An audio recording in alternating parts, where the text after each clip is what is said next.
Newton's law of universal gravitation defines the force between two masses as an inverse square of the distance. Einstein's field equations shifted that scope, describing the force of gravity as a geometric curvature of space-time itself. At the center of this calculation is the metric tensor, the mathematical grid used to measure the properties of a vacuum. These models rely on the inverse square law, r squared. This term assumes that the universe operates within a rigid, three-dimensional integer space. When we apply this straight linear math to an organic curved space, the measurement grid begins to fracture. This is the cracked egg anomaly. Classical models of a central gravitational pull fail at the cosmic scale because they are restricted by these three-dimensional, flatland assumptions. This geometric error creates a massive accounting discrepancy. Using standard physics, roughly 88% of the universe's mass appears to be missing. This leads to a vacuum energy calculation that is off by 120 orders of magnitude. This framework redefines dark matter as an observer blindness factor, a placeholder for the data our integer-based tools cannot see. By multiplying the displacement force by the density of the vacuum, we find that the missing matter is actually a symptom of immense, unmeasured vacuum pressure. The glitching we see in our cosmic models occurs when we force a multidimensional flow into a linear, three-dimensional projection. This 88% gap suggests that our current math is only measuring a small slice of a much larger, higher-dimensional footprint. We establish a new axiom: space functions as a high-viscosity superfluid substrate. We define the density of this liquid vacuum with the variable eta.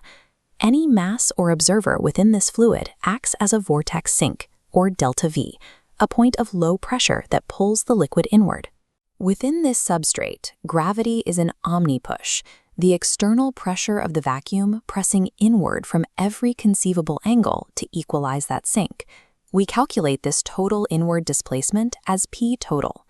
In this dense medium, particles act like spinning propellers, leaving behind churning cavitation wakes as they tunnel through the fluid. What we perceive as fundamental strings are actually the hydrodynamic trails left behind by energy moving through this liquid vacuum. If the universe is a high-pressure liquid, we must identify the force that prevents the vacuum from instantly crushing every sink. That structural frequency is the quantum spine, or psi.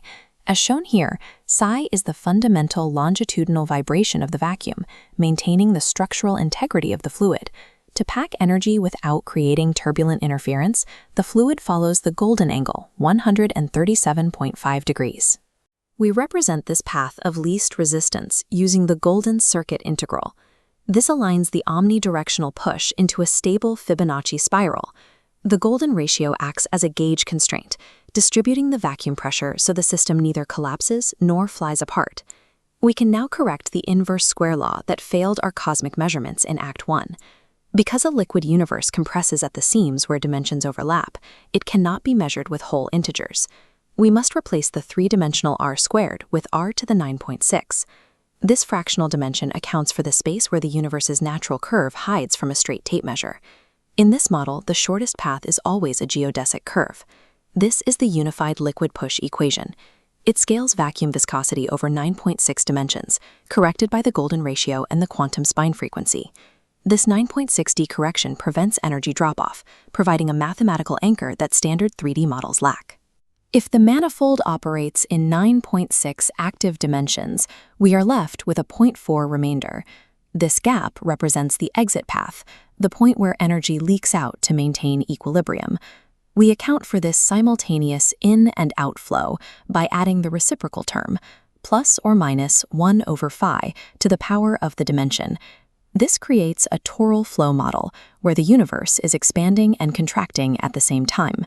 This delicate equilibrium keeps the liquid vacuum completely stable, preventing the target from being crushed by the total push. Energy off-gasses through these fractional seams, recirculating through the manifold to maintain the balance of the liquid vault. The final unified equation for total pressure integrates the golden lattice, vacuum viscosity, carrier frequency, and reciprocal flow. These 5 components provide the specific numerical constants required to model the universe as a pressurized fluid. We contain this high-pressure flow within the 13-ball vector equilibrium, the only geometry where all vectors are of equal length. This represents the maximum pressure the fluid can take before it crystallizes into matter. By calculating the weight of the vacuum itself, the 88% anomaly vanishes. The liquid vault is stable. By accounting for the 9.6D curve, the straight line error is corrected. Measurement is an illusion of the tape. The flow is the only truth.